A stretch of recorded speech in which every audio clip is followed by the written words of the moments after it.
ഇന്നത്തെ ക്ലാസ്സും കഴിച്ച് ചായയും കുടിച്ചിരിക്കുമ്പോൾ ഋഷാൽ വിളിച്ച് റൂമിലേക്ക് വരാനും പറഞ്ഞു. അങ്ങനെ റൂമിലേക്ക് എത്തിയപ്പോൾ എന്താ പരിപാടി എന്നുള്ള ആലോചന കാണുന്നത്. കുറച്ചേരം ഇരുന്നാലോചിച്ചപ്പോൾ സെയിമിന്റെ ഫ്രഷ് ഐഡിയ വന്നു പടത്തിന് വന്നുള്ളത്. കേട്ട പടം ഒറ്റ മൈൻഡ് അങ്ങനെ നേരെ വിട്ടു പോയത് ലുലു മാളിക്കാണ്. ഇവിടെ എത്തിയപ്പോൾ ചേച്ചി നമസ്കാരമായിട്ട് നോക്കണ്ടോ നോക്കിയൊക്കെയുള്ള പന്നി ആദ്യമായിട്ട് പടത്തിന് നേരത്തെ എത്തി. അതാണ് ഈ കാണുന്നത്. പടം തുടങ്ങി അങ്ങനെ കണ്ട് എന്താന്നൊക്കെ ഒന്നും പറയാനില്ല, വാക്കുകളില്ല. അങ്ങനെ ഫസ്റ്റ് ഹാഫ് കണ്ട് വെറുതെ സെക്കൻഡ് ഹാഫ് ഞങ്ങൾ വെറുതെ അപ്പുറത്തെ സ്ക്രീനിൽ കയറി വെക്കിയതാണ്. അവിടെ വേറെ പടം കളിക്കുന്നു. കുറച്ചേരം അതും കണ്ടിരുന്നു. ഇന്റർവെല് 5 മിനിറ്റ് ഉണ്ടല്ലോ, അതെങ്ങനെയും തീർക്കണമല്ല.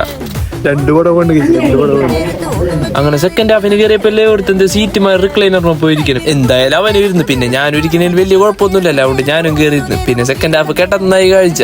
എന്താ കിടപ്പ് നോക്കി. അങ്ങനെ കിടക്കുമ്പോഴേ പുഷ്പണ്ണൻ തുമ്പിക്കൈമൊക്കെയാണ് ആടുന്നത്. അങ്ങനെ ഒരു വിധത്തിൽ 4 മണിക്കൂർ തീർത്ത് മക്കളെ നേരെ ഫുഡ് കഴിക്കാൻ പോയി. അവിടെ എത്തിയ പ്രാശിക്ക് സ്ലോ മോഷന്റെ റോഡും കടന്ന് വരണമെന്ന് പറഞ്ഞുള്ള വരവണ്ടി കാണുന്നത്. അങ്ങനെ അവിടെ കയറി അവിടുത്തെ സ്പെഷ്യൽ നെയ്ച്ചോറ് കുറച്ചും കഴിച്ച് അങ്ങനെ നമ്മുടെ മനസ്സും നിറഞ്ഞ് വയറും നിറഞ്ഞ് അങ്ങനെ അതും കഴിച്ച് നമ്മൾ നേരെ റൂമിൽ കിട്ടും. റൂമിൽ കിട്ടപ്പല്ലേ ഒരുത്തം വരണം.